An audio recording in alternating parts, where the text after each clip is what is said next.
요즘에 뭐 너무 물가도 오르고 그래서 살림살이 팍팍하다, 힘들다 이런 얘기들 많이 하시죠. 그리고 또 이런 힘든 시국에 투자는 무슨 투자냐, 지갑 단속이 먼저다, 이렇게 생각들 많이 하실 겁니다.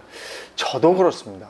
그런데 워킹맘으로 가정경제뿐이 아니고 부동산 투자까지 성공적으로 이끈 분이 계시다고 해서 오늘 이 자리에 모셔봤어요. 마스터님 어서 오세요. 네. 네, 반갑습니다. 반갑습니다. 오늘 어떤 얘기 해주실 겁니까? 네, 직장 생활 하시면서 뭐 돈을 조금씩 모으고는 있지만, 네, 뭐 노후 준비가 어려우신 분들이나 또 부동산 투자에 대해서 관심을 가지고 있는 워킹맘과 그리고 주부들에게 제 경험담과 그리고 노하우를 전해드리도록 하겠습니다. 네. 언제부터 재테크를 시작하신 거예요? 부동산 투자를? 본격적인 투자는 2016년도부터 시작을 했고요. 네, 지금 찬스, 타이밍이 기가 막혔네. 네, 제가 알기로는 2016, 2017 요때부터 네. 부동산이 꿈틀대면서 쭉 올라간 거 아니었습니까? 네, 그때 좋은 시장에 네. 진입할 수 있었던 거에 대해서 감사하게 생각하고 근데 있습니다. 그때 어떤 계기로 2016년부터 부동산에 투자하신 거예요? 그 전에는 저는 이제 여느 엄마들처럼 네. 이제 아이들 키우면서 뭐 어떤 책 읽힐지 또는 이제 주말에 어디 나들이 갈지 이런 것들이 좀 고민이 전부였던 평범한 워킹맘이었었는데요. 네. 그리고 이제 절약하는 게 정말 최고라고 생각을 하고 안전하게 그렇게 조금씩 절약하는 쪽으로 자산을 모아가면 되지 않을까, 막연하게 노후 준비가 좀 될 거라고 좀 생각을 하고 있었어요. 네. 네, 그런데 그 다음에 자산을 더 불릴지에 대한 방법을 전혀 모르고 있었던 거죠.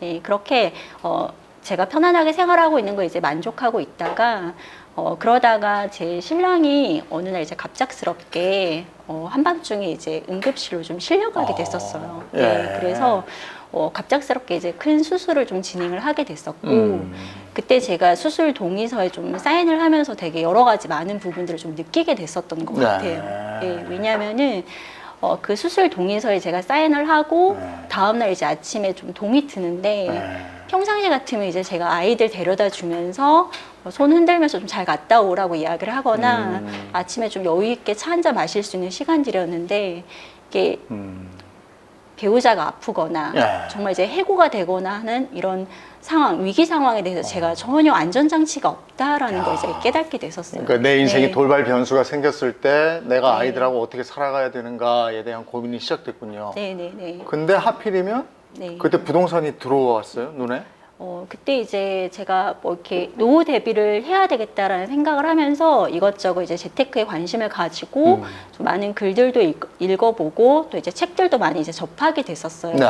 네, 그 과정에 월급쟁이 부자들이라는 카페를 제가 우연찮게 알게 됐었고 그 카페에 이제 가입을 하면서 본격적으로 부동산 투자 공부를 시작하게 됐습니다. 그게 이제 6년 전이에요. 네, 근데 네. 저도 기억하기로는 2016년쯤에는 이제 아파트로 돈 버는 시대는 끝났어. 그냥 다른 거 해야 돼. 이런 게 사회적으로 팽배했을 때인데 과감하게 부동산에 탁 발을 디디셨네요. 네, 왜냐하면 집이라는 건 되게 필수제이기 때문에 제가 이제 주식에 대해서는 뭐 기업에 대해서 평가할 수 있는 그런 안목들이 전혀 없었고 집이라는 그 공간이 되게 저한테 이제 익숙하게 다가왔던 부분들이 있었어요. 그리고 직장 생활하면서 실질적으로 주식 같은 경우에 좀 제가 세심하게 계속 좀 시간을 두면서 관심을 가지고 좀 들여다 봐야 되는 부분들이 많은데 부동산 같은 경우는 한번 이제 매수하는 과정에서는 힘들지만 보유하고 있는 과정에서는 좀 너무 자잘하게 이렇게 신경 쓸 부분들이 좀 없어서 직장 생활과 좀 병행하기에 좀 나쁘지 않은 투자처다라는 생각을 좀 하게 됐습니다. 근데 부동산은 주식하고 다르게 목돈이 들잖아요. 네, 처음에 맞아요. 투자금은 어느 정도 가지고 시작했어요? 그때 이제 뭐 예적금이나 적립 펀드를 좀 해지를 해서 모은 돈이 있었는데 그때 한 현금 4천만 원을 가지고 네. 시작을 하게 됐습니다. 2016년에 4천만 원을 가지고 네, 네. 뭘 살 수 있었을까요? 그때 이제 첫 투자로 했던 부분들은 아파트 종목이었었어요. 4천만 원으로 아파트를 살 수 있었나요, 그때? 네. 오. 그 시기가 이제 2016년도에 그리고 2015년 말부터 해서 그래도 서울의 외곽 쪽에 있는 구들은 좀 투자로 좀 진행할 수 있는 부분들도 있었고 경기권 그리고 일기 신도시를 중심으로 해서 여전히 투자할 수 있는 기회들이 좀 남아 있었어요. 갭 투자 말씀하시는 거예요? 네네네. 그러면 전세 레버리지. 끼고 네. 4천으로 살 수 있는 첫 번째 집은 얼마짜리 집이었어요? 그때 이제 서울에 있는 강북에 있는 아파트였었고요. 네, 매매가 2억 5천에 매수를 해서 전세 2억 2,500 정도에 네, 전세를 놓게 됐어요. 그게 돈이 남았네. 남은 걸로 취득세 내고 기타 뭐 중개 수수료 내고 네네. 그렇게 해결할 수 있었던 시대. 네네. 그럼 그 한 채가 얼마 만에 효자가 되던가요? 좀 시간을 두고 이제 오르기 시작을 했었고, 네, 지금은 이제 현재 매매가로 20평대 소형 평형대인데요. 네. 네, 지금 6억 가까이 이제 오른 상황입니다. 그거 아직도 가지고 계세요? 네네, 계속 보유를 오. 하고 있습니다.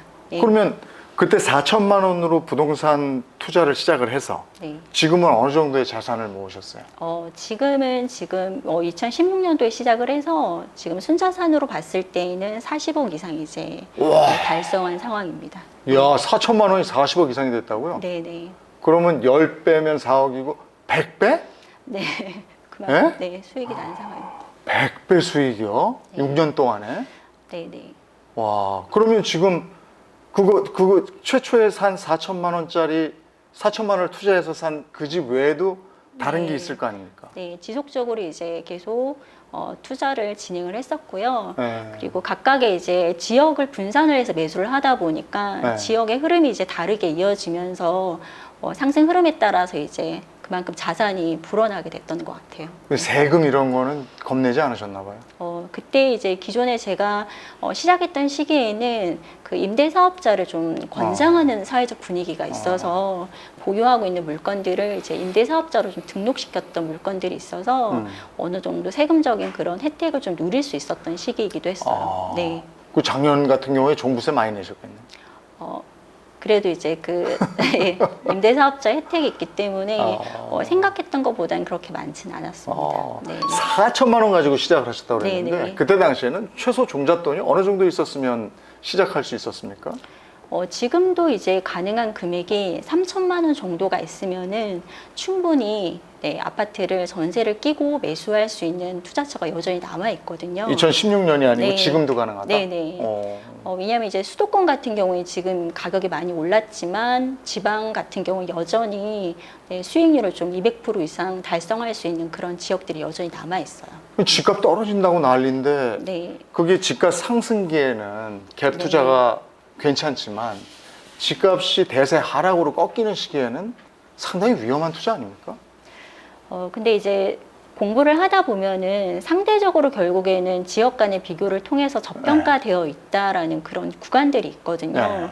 그리고 보통 이제 지금 투자에 관심을 가지고 있는 초보 투자자들은 더 좋은 시기가 계속 앞으로 더 있을 거라고 마냥 기다리시는 분들이 되게 많아요. 네. 그러니까 저는 이제 초보 투자자이신 분들도 많이 만나게 되는데 그분들은 리스크를 전혀 감수하지 않으려고 하거든요. 지금 분위기가 안 좋으니까 조금 더 기다렸다가 투자를 할까요? 라는 이야기들을 많이 하시는데 초보 투자자일수록 오히려 작게 좀 본인이 충분히 공부를 했고 싸다라는 판단이 되는 지역이 있으면 매수를 하면서 본인이 이제 투자자로서 조금 더 실력을 키워나가는 게 저는 나쁘지 않다라고 보고 있어요. 네. 그러면은 최초 투자금 3천만 원 가지고 부동산으로 투자하고자 하는 분이라면 아까 지역을 말씀하셨는데 네. 어느 지역 정도를 할 수 있어요? 지금 네, 뒤에서 또 말씀은 좀 드리겠지만 네, 네. 뭐 광역시 비규제 지역이나 네. 지방의 중소도시를 중심으로 해서 네. 여전히 상대적으로 저평가된 구간에 위치하고 있는 지역들이 있습니다. 네네. 워킹맘으로 알고 있는데 네네. 그러면 그렇게 이제 그 직장일도 하고 그죠? 가정일도 하고 네. 그러면서 또 아이들 키우고 지출은 있었을 거고 그 4천만 원 처음에 시작했을 때 그 돈 어떻게 모으셨어요? 그때 이제 예적금과 변액보험을 좀 해지를 했어요. 일단은 들고 있는 거. 네, 변액보험이 이제 정기적으로 월에 30만 원 정도 고정적으로 좀 나가는 금액이 있어서 이게 좀 불필요하다라고 생각을 해서 해지를 하면서 종잣돈으로 좀 합쳤던 부분이 있고요. 또 하나 이제 뭐 교육비라든지 또는 뭐 식비에서 제가 조금 더 줄일 수 있는 항목들을 좀 더 만들어 나갔어요. 네, 교육비 같은 경우에 이제 저 같은 경우에 맞벌이도 하고 있는데 그러니까 대부분의 이제 맞벌이 하시는 분들의 마음이 뭐냐면 그냥 불안하니까 이것저것 시키다 보면은 과도하게 이렇게 지출 항목이 좀 잡히는 경우들이 있어요. 그래서 좀 그런 항목들을 좀 최소화시키고 뭐 식비 같은 경우에는 이제 뭐 대형 마트 이런 데 이용하기보다는 동네 마트나 그러니까 현수막 붙인 곳들 있죠. 예, 그런 데 보면은 이제 과일 야채가 되게 싸요. 그래서 15,000원 정도 되면은 충분히 푸짐하게 살 수 있거든요. 네, 그런 것들 좀 사면서 좀 돈을 좀 아꼈고 기존에 이제 집에서 아이들이 이제 커가면서 남는 그런 물건들이나 좀 이렇게 버릴 만한 그런 뭔가 조금 그러기엔 아깝고 좀 이제 새 것으로 좀 계속 쓸 수 있는 것들은 중고 거래를 하면서 네, 반찬값으로 조금 보태어 나갔었어요. 네. 그 규모를 줄일 수밖에 없는 상황이 되는 거죠. 왜냐하면 네, 네. 미리 돈을 쓴 거니까 네. 투자를 한 거죠, 집에. 네. 그죠? 그러니까 요즘에 젊은 세대들 보면 두 가지인 것 같아요. 먼저 영끌이라도 해놓고 집을 사놓고 거기에 맞춰서 나 줄이겠다, 씀씀이를. 그 다음에 씀씀이를 줄여가면서 모아서 집을 사겠다. 뭐가 맞는 것 같습니까?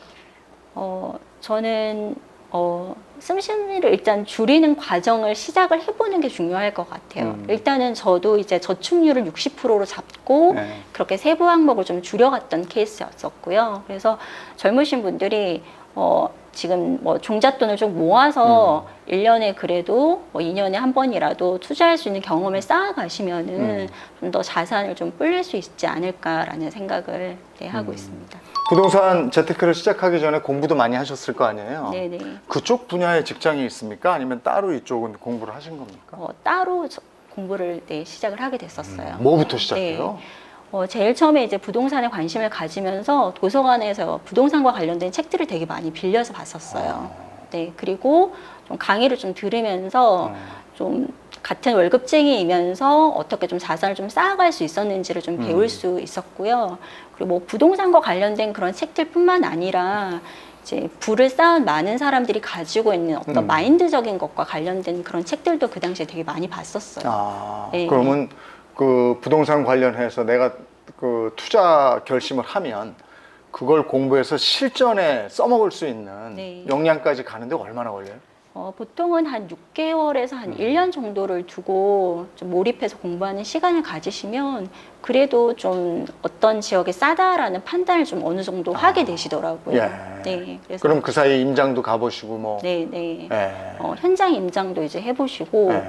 그리고 뭐 저는 그 당시에 온라인 이런 강의가 없었기 때문에 아. 직접 강의장을 찾아서 네. 강의를 들었었는데요. 뭐 지금은 뭐 온라인 강의로 좀 들을 수 있는 곳들도 많기 때문에 좀 공부하기가 더 수월해지신 것 같아요. 시간은 그럼 뭐 주말을 이용해서 하셨습니까? 주말엔 또 아이들하고 놀아줘야 될 거 아니에요? 주말도 임장을 했었어요, 아. 그때. 예. 뭐 주중에는 뭐 평일에 2, 3일 정도 네, 임장을 가고 주말에는 거의 임장을 좀 많이 다녔던 편이에요. 그럼 가족이 많이 도와줘야 되겠네요. 네, 남편분이 맞아요. 많이 도와주셔야 되겠어요. 네, 왜냐하면 이제 노후 준비가 같이 필요하다라는 네. 거에 대해서 공감대가 형성이 됐기 때문에 저는 이제 외부로 공부를 하러 갔던 상황이고 또 배우자나 또 아이들도 그만큼 저 못지않게 되게 많이 고생하면서 보냈던 시기이기도 했었어요. 네. 그러면 이렇게 해서 2016년부터 지난해까지는 부동산의 그야말로 호시절이었어요. 근데 올해 들어오면서 분위기가 확 바뀌었더라고요. 그 부동산 하락을 얘기하는 분들이 상승을 얘기하는 분들보다는 훨씬 더 많은 것 같고. 지금도 투자를 하고 계십니까? 있는 거 유지하십니까? 투자를 계속 지속적으로 해나가고 있고요. 그래요. 예, 다만 이제 보유하고 있는 물건이 있기 때문에 네. 조금 속도를 조절해 가면서 네, 해나가고 있습니다. 최근에 한 투자는 그러면은 지역에 아까 말씀하신 네. 그런 곳에 한 거예요? 네, 지방의 중소도시에서 네. 제가 네, 투자를 진행을 하게 됐습니다. 네. 지금 보유하고 있는 부동산은 그러면은 하락기에는 만약에 이제 본격적으로 하락기에 접어든다고 가정하면 네. 그때는 어떻게 포트폴리오를 짜세요? 그때 이제 장기 보유할 수 있는 물건들이 대부분이기 때문에 일단 계속 보유하는 방향으로 나아가고 있고요. 지역의 특성에 따라서 좀 장기 보유가 어려운 곳들이 있어요. 네, 그런 곳들은 매도를 하면서 또 다른 지역으로 예, 매수를 하면서 뭔가 포트폴리오를 바꿔가는 방향으로 아마 진행을 하게 될 것 같습니다. 마스터님의 부동산 투자 노하우가 담긴 부동산 투자 이것만은 이라는 표를 만들어 봤는데요. 우선 무조건 하세요 부터 확인을 해 보겠습니다. 저평가 구간인지 확인하라. 지금은 저평가 구간은 아닌 것 같은데 최고가 구간 아닙니까? 수도권을 중심으로 봤을 때는 네. 너무 이제 고평가 구간이 아닌가라고 이제 네. 생각을 하실 수 있지만 결국 저희가 투자처로 삼고 있는 곳은 전국 단위이기 때문에 지역 간의 이제 비교를 통해서 그러니까 투자의 본질은 결국에는 가장 싼 가격에 매수를 하는 게 중요하기 때문에 네, 싸게 매수할 수 있는 게 가장 중요하다라고 생각을 합니다. 그걸 확인할 수 있는 방법이 있습니까? 저평가 구간이라는 건? 네, 이제 보통 뭐 20평대나 30평형대를 중심으로 해서 전국적으로 지역 간의 이제 비교를 통해서 어느 지역이 입지 대비 정말 가격이 싸다라는 판단을 해가는 과정들이 되게 필요해요. 네, 그걸 위해서는 한 달에 이제 한 번 정도 이제 한 개의 지역을 좀 집중적으로 임장을 다니면서 지역을 분석하는 과정들이 되게 필요하거든요. 왜냐하면 한 지역을 깊숙하게 이제 파악을 지역 주민들 수준처럼 좀 해가다 보면은 이제 그 지역 온전히 완전히 좀 파악을 하실 수 있게 되고 그러니까 그런 지역이 여러 개일수록 내가 투자 결정을 내릴 때 싸다 비싸다라는 판단을 좀 더 빨리 내리게 되는 거죠. 예. 부동산이 떨어지기 시작하면 지역부터 떨어진다 이런 얘기 있잖아요. 수도권은 나중에 떨어지고 네. 그런 것에 대한 두려움은 없습니까? 네, 그런 두려움은 없고요. 왜냐하면 이제 시장에서의 흐름이 각기 다르기 때문에 어떤 장에서는 여전히 지금 가격이 오르고 있는 구간인 곳들도 있고 뭐 대구 같은 경우에 지금 미분양 물량들이 너무 많이 쌓인 곳들이 대구는 대표적으로 네. 많이 떨어진 것 아닙니까? 네, 그렇죠. 그러니까 각기 그 가격의 상승과 하락의 흐름을 다르게 이어가고 있기 때문에 그런 부분 안에서 충분히 네, 저점에서 매수할 수 있는 기회들이 있다고 봅니다. 네. 지금 같은 분위기에서 현장 임장을 가면 그 부동산 시장의 분위기는 어때요? 작년 뭐 10월 말 이후부터는 대출 규제가 심해졌기 네, 때문에 네. 솔직히 이제 거래량 자체가 그렇게 많지 않은 편이고 매매 거래가 활발하게 이전처럼 일어나진 않거든요. 그래서 부동산이 조금 이전보다는 좀 시장 상황이 좀 주춤한 상황이 있고 네, 오히려 이제 투자자들 입장에서는 이런 시장에 부동산을 가면은 조금 더 세세하게 그 지역과 관련된 부분들을 더 많이 잘 확인하고 오실 수가 있죠. 왜냐하면 이제 상승장일 때는 너무 이제 가격 자체가 가파르게 움직이고 있고 매수자들이 이제 많이 붙기 때문에 그 안에서 초보자들 같은 경우에는 사장님과 대화를 좀 원활하게 더 많이 해본다거나 지역을 좀 더 찬찬히 있게 들여다볼 수 있는 시간들이 좀 없어지는 편이에요. 근데 이제 지금과 같은 장에서는 오히려 방문하는 것 자체로는 네, 좀 더 좋은 시기이고 지금 이제 이렇게 공부를 해놓으시면 충분히 이제 싸다라는 판단이 되는 구간에 매수할 수 있는 기회로 이어지시겠죠. 작년 같은 네. 경우에는 뭐 이렇게 가서 보면 집도 안 보여주고 살 거예요, 말 거예요 이런 분위기였잖아요. 네. 근데 지금은 가면 충분히 물어보고 대화할 수 있고 판단할 수 있다 오히려. 네, 맞아요. 이전에 이제 가격 상승이 가파를 때는 꼭 산다는 사람한테만 집을 그러더라고요. 보여주겠다라고 네. 하시는 분들도 되게 많았어요. 네. 네. 근데 이제 단위가 크기 때문에 실질적으로 네, 일반 서민들이 종잣돈 3천만 원, 5천만 원 모아서 매수를 한다라고 봤을 때에는 그렇게 집도 안 본 상태에서 매수 결정을 내리긴 쉽지는 않거든요. 그렇죠. 네네. 임장은 주로 투자에 앞서서 그 몇 번이나 가봐요. 네, 좀 전에 말씀드렸던 것처럼 평일에 뭐 2, 3회 정도 초반에는 좀 집중적으로 되게 많이 갔었어요. 그리고 주말에는 네, 뭐 토요일, 일요일 가리지 않고 거의 이제 그 지역을 아침부터 저녁까지 좀 많이 보고 네, 오는 식으로 진행을 했었어요. 근데 부동산 네. 그 투자를 할 때 여기다 이러고 감이 딱 올 때가 있습니까? 처음에는 초보자들 입장에서 또 저 역시도 그랬었고 처음에는 그게 판단이 좀 어려워요. 근데 아는 지역이 많으면 많아질수록 이게 그물망처럼 지역 간에 이제 연결이 되기 시작하거든요. 그러면은 그 같은 가격을 두고 봤을 때 얘가 충분히 입지 가치가 더 좋은데도 불구하고 가격이 정체되어 있는 구간들을 이제 발견을 하게 돼요. 네, 그럴 때 충분히 이제 싸다 매수 결정을 내려도 된다라는 이제 판단이 서게 되는 거죠. 네. 부동산 투자 이것만은 무조건 하세요. 이제 두 번째 보겠습니다. 입지 선호도를 확인하라. 지금 뭐 말씀하시면서 언뜻 이런 얘기가 들어간 거죠. 입지 선호도가 높은 곳, 누구나 살고 싶은 곳은 역시 비싼 곳 아니에요. 가격이 많이 높아져 있잖아요. 물론 이제 뭐 지역 내에서 랜드마크인 곳들은 지금 이제 가격이 엄청 이제 비싸다라는 네. 느낌이 이제 오실 텐데요. 하락장이 됐을 때에는 이 상위 입지랑 하위 입지의 가격이 무너져요. 그래서 오히려 상위 입지를 하위 입지에 준하는 그 가격에 매수할 수 있는 기회들이 주어지거든요. 이제 그런 기회가 올 것이다. 네, 그래서 각 지역 안에서 그런 공급 물량들이 많은 구간에서 매수 기회가 있으면 좀 잡으시면 되고요. 문제는 뭐냐면은 여기서 가장 중요한 부분은 투자금 대비 내가 더 좋은 상급지에 입지 선호도가 좋은 곳에 투자할 수 있는 기회가 있는데 그걸 찬찬히 좀 둘러보지 않고 그냥 뭐 이 정도 투자금에서 투자할 수 있으니까 뭐이 지역에서 그냥 잘 둘러보지 않고 매수 결정을 내리신 분들이 되게 많아요. 그러니까 내 돈에 네. 맞춰서 결정해 버리는 거예요. 그쵸. 근데 조금 무리하면 네. 조금 더 상급지로 갈 수 있는데.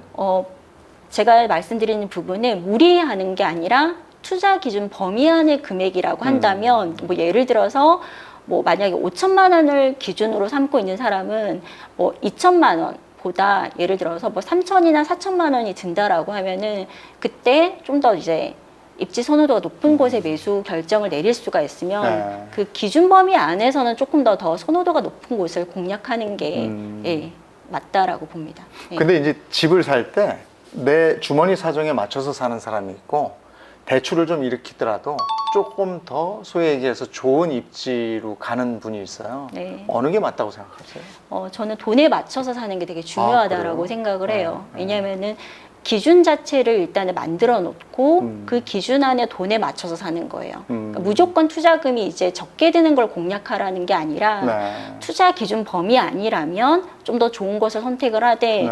거기서 더 무리하다 보면은 기준을 벗어나는 투자를 하게 되고 그렇게 되면 망하는 구조로 이제 넘어가게 되거든요. 그러니까 뭐냐면 저처럼 이제 월급쟁이로 시작을 해서 또 이제 보통 1년에 3천, 5천 모으실 수 있는 분들이 대부분이실 네. 거예요. 그러면 소액으로 투자를 처음 시작하시는 분들이 많으신데 그러니까 더 벌려고 무리수를 두다 보면은 이게 시스템이 돌아가지 않고 이제 오히려 재정적으로 이게 부메랑이 되어서 오히려 더 위험한 상황이 이제 삶 노출되시는 자체가 분들이 피폐해진다. 이거죠? 그렇죠. 예, 그래서 더 자산을 쌓아서 더 잘 되려고 했던 투자가 오히려 발목을 잡는 경우들이 많기 때문에 좀 느리더라도 차곡차곡 네, 가능한 범위 안에 네. 종잣돈 안에서 투자를 좀 차근차근 해가는 게 더 저는 바람직하다고 생각을 합니다. 네. 입지 중에서 제일 중요한 게 뭐라고 생각하세요? 뭐 학군도 있고, 네. 뭐 교통, 상권, 또 요즘에 뭐 있어요? 숲세권, 뭐 네, 맞아요. 별게 다 있더라고요. 뭐라고 생각하세요?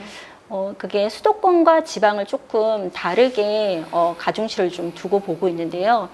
수도권 같은 경우에는 직장과 교통이 제일 중요해요. 왜냐하면 이제 주요 업무 지구로 얼마나 빨리 도착하는지에 따라서 가격의 레벨이 달라지기 때문에 동일한 투자금으로 투자를 한다라고 하면은 조금 더 좋은 직장과 가까운 곳, 3대 업무 지구, 강남이라든지 시청, 여의도 인근으로 좀 빨리 도달할 수 있는 지역을 이제 매수를 하시는 게 되게 중요하고요.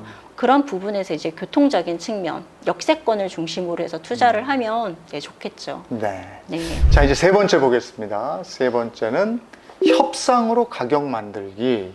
협상을 또 잘해야 되는군요. 네.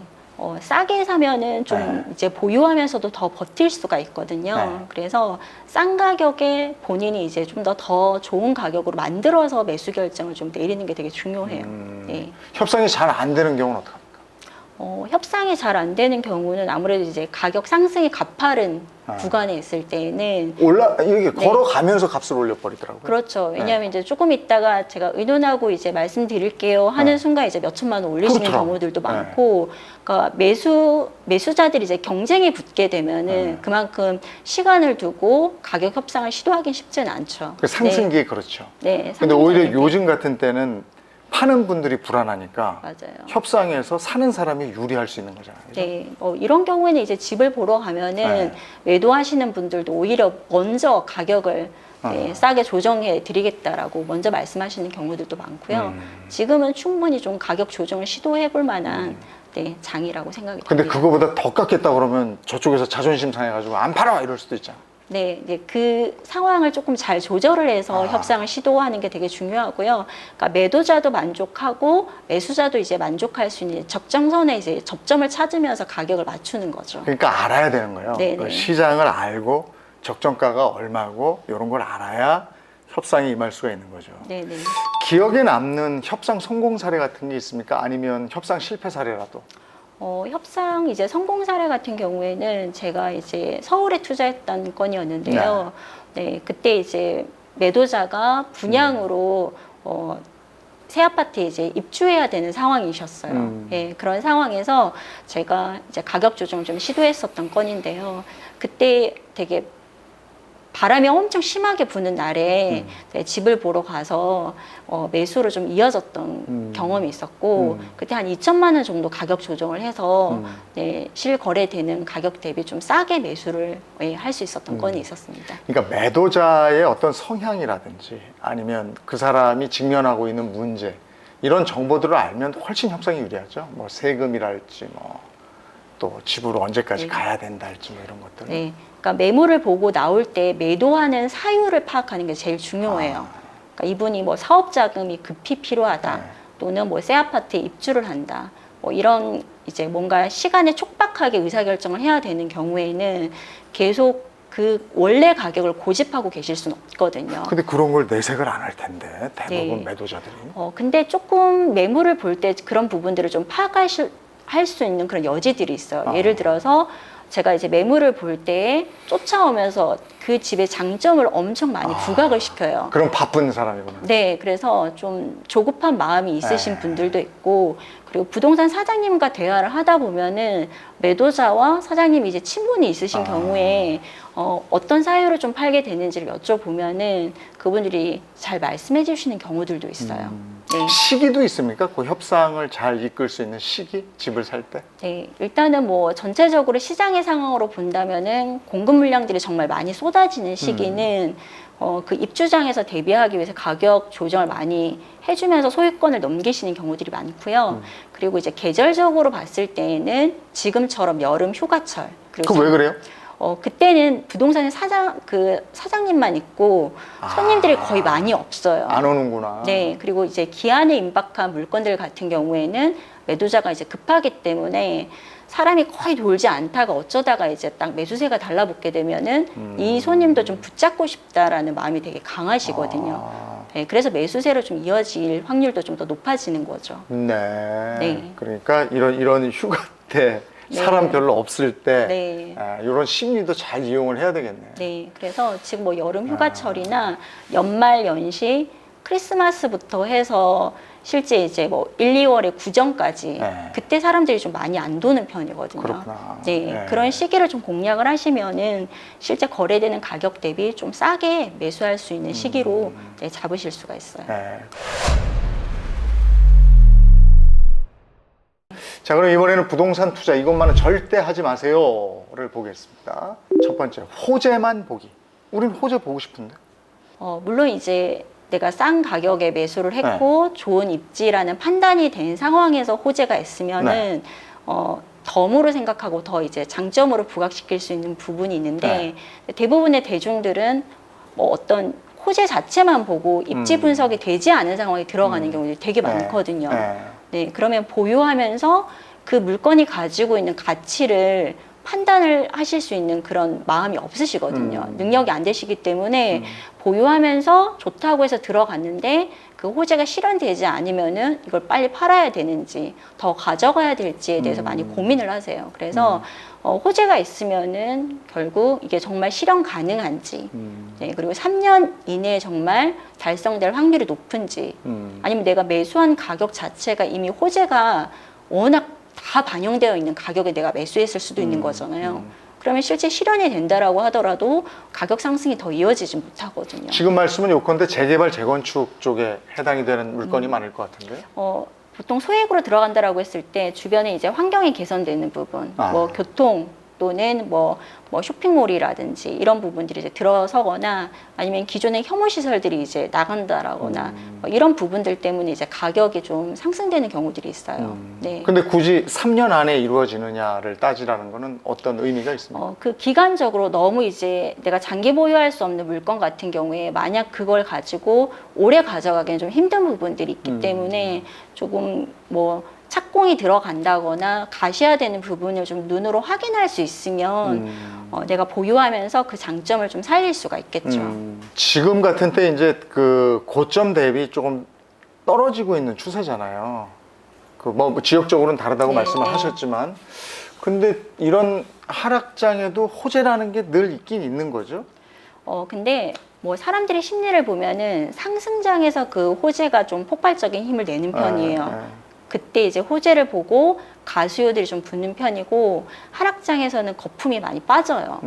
네, GTX 이제 들어온다라고 하면서 가격이 이제 가파르게 올랐던 곳들 같은 경우에 예를 들면 이제 평촌의 인덕원 인근으로 이제 봤을 때 인덕은 많이 올랐었죠. 네, 그러다가 이제 시장 상황이 안 좋아지면은 그 거품이 쫙 빠지거든요. 네, 그래서 그 변동폭을 일반 초보자분들이 좀 견디기가 좀 힘드세요. 네. 그래서 호재 자체를 보는 것보다는 입지 분석을 좀 철저하게 하고 싸게 사는 거에 좀 초점을 맞춰서 매수 결정을 좀 내리는 게 좋지 않을까라고 생각을 합니다.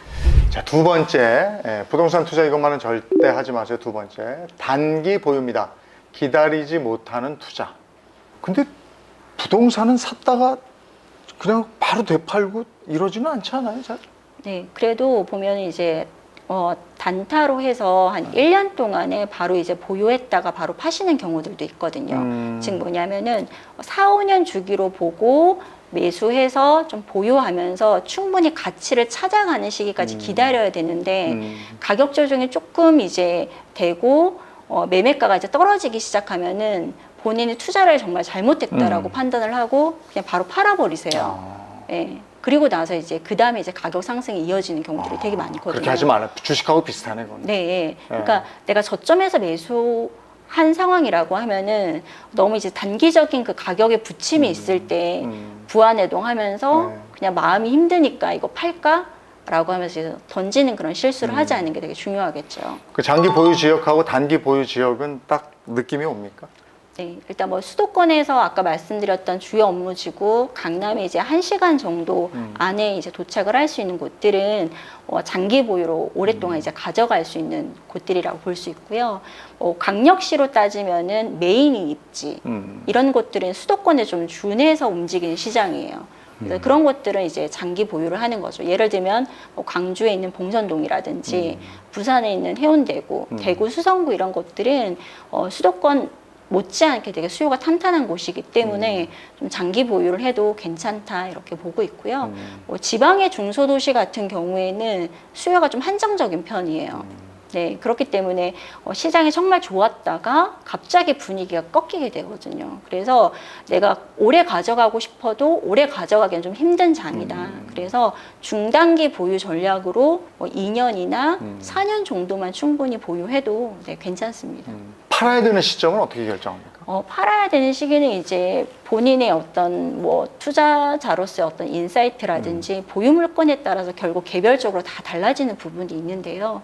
내가 매수를 하고 나서 한 200% 이상 수익을 좀 냈다라고 판단을 했을 때 더 가져갈지 아니면 좀 매도를 하고 좀 더 괜찮은 수익률을 낼 수 있는 투자처가 보인다라고 하면은 뭐 갈아타기 방식으로 해서 네, 매도를 결정할 수도 있습니다. 네. 내가 집 한 채를 가지고 있고 그 집에 살고 있으면 집이 떨어지건 오르건 어차피 거기 살아야 되는 거니까 이건 뭐 별개인데, 집이 여러 채가 있으면 가격이 떨어지는 시기에는 정말 속상하잖아요. 그럴 때 견딜 수 있는 힘은 뭡니까?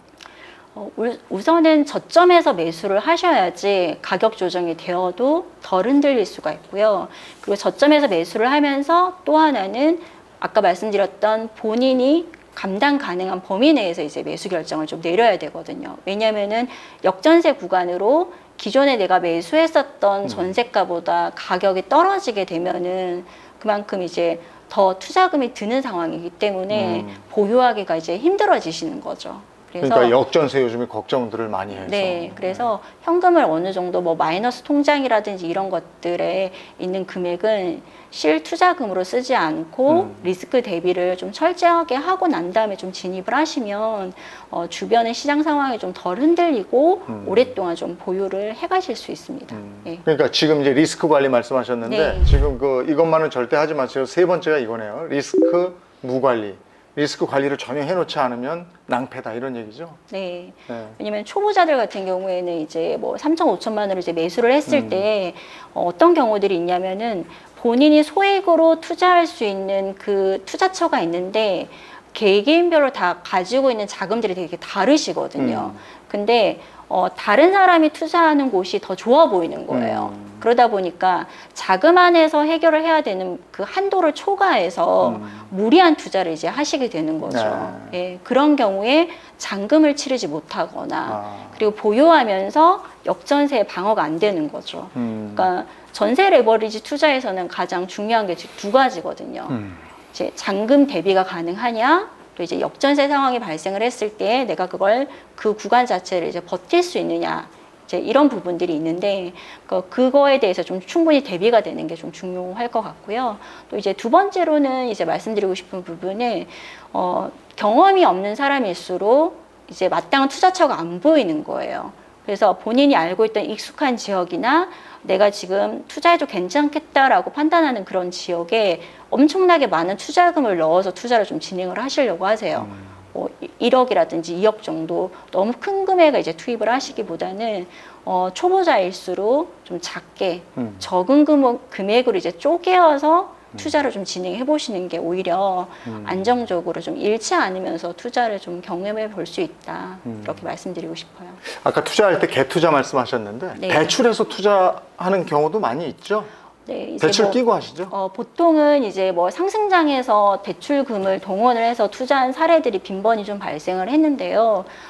저희 주변에 있는 소액 투자자들 같은 경우에는 이제 종잣돈을 최대한 이제 많이 모아서 그 범위 안에서 투자를 하려고 하고 있어요. 그러니까 레버리지라는 거는 그러니까 일시적으로 그 레버리지를 일으키는 거지 장기적으로 그 물건을 보유를 하면서 레버리지를 일으키진 않는 거거든요. 그러니까 잔금 대비용으로 잠깐 전세가 바로 이제 안 맞춰졌을 때 그거에 대비를 해서 잠시 융통을 했다가 다시 전세를 맞추면서 이제 되갚는 식으로 진행을 하는 거죠. 지금 이제 무주택자의 경우에 그 고민이에요. 그러니까 집을 급매물 나오는 집을 살 것인가? 네.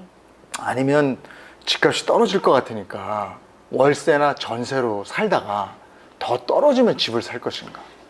언젠가는 집을 좀 사야 된다는 전제로 어떻게 하는 게 좋습니까? 이거는 이제 본인이 이제 앞으로 뭐 노후 대비라든지 경제적 자유를 달성하는 부분에 있어서 개개인별로 어떤 방향성에 따라서 좀 달라질 수 있는 부분이라고 생각을 해요. 왜냐하면은 내가 지금 조정된 가격 안에 내 집부터 이제 마련을 한다라고 했을 때는 실제로 가용할 수 있는 자금이 이제 적어진 상황에서 투자를 또 진행을 해보실 수 있게 되는 거고, 네, 보통 이제 많은 분들을 이제 만나다 보면 어떤 상황들을 이제 접하게 되냐면 정말 내 집으로 마련해서 서울 중심부에 있는 고가주택을 매수하신 분들은 50대라든지 좀 나이가 들어가면서 현금 흐름이 확보되지 않아서 되게 고민이시거든요. 그분들은. 예, 그래서 결국에는 노후 대비용의 어떤 현금을 마련하는 거는 누구나 다 주어진 숙제다 이렇게 말씀을 드리고 싶고, 반면에 전세나 월세 포지션을 선택을 했다가 그걸 투자를 하고 나중에 충분히 자산 금액을 더 키우고 난 다음에 그 일부를 네, 실거주 매입하는 용도로 네, 쓰셔도 되겠죠. 자, 2016년부터 부동산에 투자를 시작해서 지금 부동산 투자의 어떤 전문가가 되셨는데, 전문가시니까 이 질문 한번 드려볼게요. 앞으로 부동산 전망 어떻게 될 것 같습니까? 네, 저는 오른다 내린다라는 그런 네. 전망을 하는 그런 포지션을 취하는 사람은 아니고요. 일단은 지역을 넓게 보고 거기에서 이제 저평가 구간을 매수를 해서 일정 수익을 달성하는 걸 이제 초점을 두고 진행을 하는 투자자거든요. 근데 이제 다만 지금 상황에 대해서 말씀드리고 싶은 부분은 실질적으로 작년 상반기까지 좀 흐름이 빠르게 네, 상승 흐름을 이어갔던 구간들은 10월 말부터 대출 규제가 나오면서 가격이 많이 꺾인 곳들이 되게 많아요. 네, 그게 이제 대출 규제로 모두 손발이 묶이다 보니까 이제 매수 결정을 내리기가 쉽지 않은 상황이 이제 됐고, 그래서 저는 개인적으로 생각을 할 때는 아마 이제 기존의 그 흐름으로 규제와 상관없이 어느 정도 수요와 공급, 네, 심리를 기반으로 해서 뭐 일정 그 흐름을 계속 좀 이어가는 방향으로 각각의 지역별로 개별적인 시장들이 움직이지 않을까라고 생각을 하고 있습니다. 전국이 다 똑같지는 않을 것이다. 네네. 예, 지역별로 옥석 가리기에 들어가면 네. 좋은 또 투자 기회를 만날 수 있다. 이런 말씀이신 것 같아요. 네, 예. 예. 그러면 지금 워킹맘 투자자들, 또 초보 투자자들, 또 집을 구하고 싶은 사람들 조언 한 말씀 해주신다면. 제가 이제 말씀드리고 싶은 부분은, 저도 이제 노후 준비가 필요하다라고 생각을 해서 부동산 투자를 이제 시작을 하게 됐고요. 어디가 오른다, 어디가 내린다. 네, 그리고 뭐 거시적인 그런 담론을 논하는 것보다 개별적으로 각각의 가정에서 제가 중요한 부분은 결국 2, 3년 전보다 네, 각 가정마다 자산이 늘어나는 게 저는 제일 중요하다라고 생각을 하고 있어요. 그래서 충분히 본인이 이제 판단을 내리고 미래에 대해서 대비가 필요하다라고 생각을 하면은 종목과 상관없이 네, 좀 더 알뜰하게 종잣돈을 모아서 투자를 진행을 하시고요. 이런 뭐 재테크 채널이라든지 또 부동산과 관련된 책이나 주식과 관련된 책들 등등 해서 좀 더 자산을 불릴 수 있는 곳에 네, 시간을 좀 투입하는 게 중요하다라고 생각이 돼요. 알겠습니다. 자, 오늘 부동산 투자자 마스터님과 부동산 전반에 대한 얘기 나눠봤습니다. 고맙습니다. 감사합니다.